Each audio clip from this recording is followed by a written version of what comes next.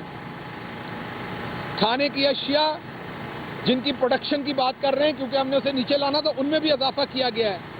گاڑیاں 10 بہت سارے لوگوں نے جب ہم نے کہا کہ ایک مہینے میں 3 لاکھ موٹر سائیکل بکے تو انہوں نے کہا کہ اس لیے کہ امیر آدمی جو موٹر سائیکل گاڑی استعمال کرتا تھا اب وہ موٹر سائیکل پہ آ گیا ہے. حالانکہ آپ گواہ ہیں کہ یہ جھوٹ ہے کیونکہ آج بھی آپ کو کوئی گاڑی اون دیے بغیر نہیں مل رہی 2-2 3-3 مہینے کے. 10.7% ان کی پروڈکشن میں اضافہ ہوا ہے گاڑیوں کی. اگر آگے چلیں کیمیکلز میں 6%، پیپر میں 9%، معدنیات میں 25% اور سیمنٹ میں 25%. اب جب ہم سیمنٹ کی بات کرتے ہیں تو یہ گھر بیٹھے اضافہ نہیں ہو گیا. پوری دنیا میں کووڈ میں تو مارکیٹ بند ہوئی ہے، پاکستان میں کووڈ میں مارکیٹ کھلی ہے. اور کیوں کھلی ہے؟ عمران خان کی وزڈم، عمران خان کا حوصلہ، اپنی قوم کے اوپر یقین. عمران خان نے لگاتار ان چوروں کا پریشر نہیں لیا جو کہہ رہے تھے کہ اگر پورا لاک ڈاؤن نہ کیا اور کسی کی جان چلی گئی تو عمران خان پہ اس کی FIR ہونی چاہیے. یہ چور اب کیا کہتے ہیں کہ اب کسی لاک ڈاؤن کی ضرورت نہیں ہے، جب دوسری ویو میں ہم کہہ رہے ہیں اسمارٹ لاک ڈاؤن کریں تاکہ یہ جو معاشی اشاریہ آپ کے سامنے دیے ہیں کہ آپ کی ٹیکسٹائل بھی گرو کر رہی ہے، آپ کا سیمنٹ بھی گرو کر رہا ہے، کھاد کر رہی ہے تو کسان گرو کر رہا ہے، ٹیکسٹائل کر رہا ہے تو مزدور گرو کر رہا ہے، ساتھ ساتھ کنسٹرکشن کر رہی ہے تو مزدور کر رہا ہے، ہاؤسنگ ہو رہی ہے. تو اس بار یہ کہہ رہے ہیں لاک ڈاؤن نہیں کرنا کیونکہ اس وقت یہ کرونا پھیلا کر حکومت گرانا چاہتے تھے. اس دفعہ یہ معیشت تباہ کر کے حکومت گرانا چاہتے ہیں کیونکہ انہیں NRO چاہیے. پاکستان کے پچھلے 70 سالوں میں 12 سیمنٹ کے پلانٹ کام کر رہے ہیں. ابھی اس ٹائم پرائم منسٹر نے ایک تو کرونا کے اوپر بڑا وزڈم والا اور بہادر ڈیسیجن لیا، مکمل لاک ڈاؤن نہیں کیا، اور اس کے ساتھ ساتھ انہوں نے ہاؤسنگ کے پروجیکٹ کے اوپر آپ نے دیکھا کنسٹرکشن کو جو مراد دی، جس طریقے سے اس کے پیچھے کھڑے ہوئے، کنسٹرکشن بڑھی. ابھی ہمارے پاس ایپلیکیشنز ہیں 5 نئے سیمنٹ کے منصوبے لگانے کے لیے، جن میں سے 2 خوشاب میں، 1 میاں والی میں، 1 DG خان میں، 1 جہلم میں. یہ جو پرائیویٹ پارٹیز ہیں جو وہاں پر فیکٹریز لگانا چاہتی ہیں انہوں نے پنجاب حکومت کو یہ اپلیکیشن دی ہیں. مجھے پوری امید ہے کہ KP میں بھی ہوگا ایسا کچھ نہ کچھ ضرور. تو 12 پورے پاکستان کی تاریخ میں فیکٹریز تھیں اور 5 فیکٹریز کی اپلیکیشن آئی ہے. تو آپ سیمنٹ کی انڈسٹری کس طرح گرو کر رہی ہے جو ڈائریکٹلی پروپورشنل ہے آپ کی تعمیرات کی اور ایکسپورٹ کے ساتھ. تو دیٹ مین کہ ہمارے مزدور کو اللہ کا شکر ہے مزدوری ملے گی، غریب کے لیے معاملات ٹھیک ہوں گے. اس کے بعد پرائم منسٹر نے جو ہاؤسنگ کے پروجیکٹ وہ لائے ہیں ان کی چند چیزیں میں آپ کے سامنے رکھ دوں. میں صرف پنجاب کے پہلے آپ کو نمبر دے دوں. 70 ملین اسکوائر فٹ کے تقریباً منصوبے ہیں، مربع فٹ کے 70 ملین 7 کروڑ مربع فٹ کے کنسٹرکشن کے منصوبے ہیں جن کی ایپلیکیشن آ گئی ہے یا اپروو ہو گئی ہے یا پائپ لائن میں ہے. اگر 10,000 اسکوائر فٹ کا آپ کوئی پروجیکٹ شروع کریں تو اس سے مزدوروں کے علاوہ،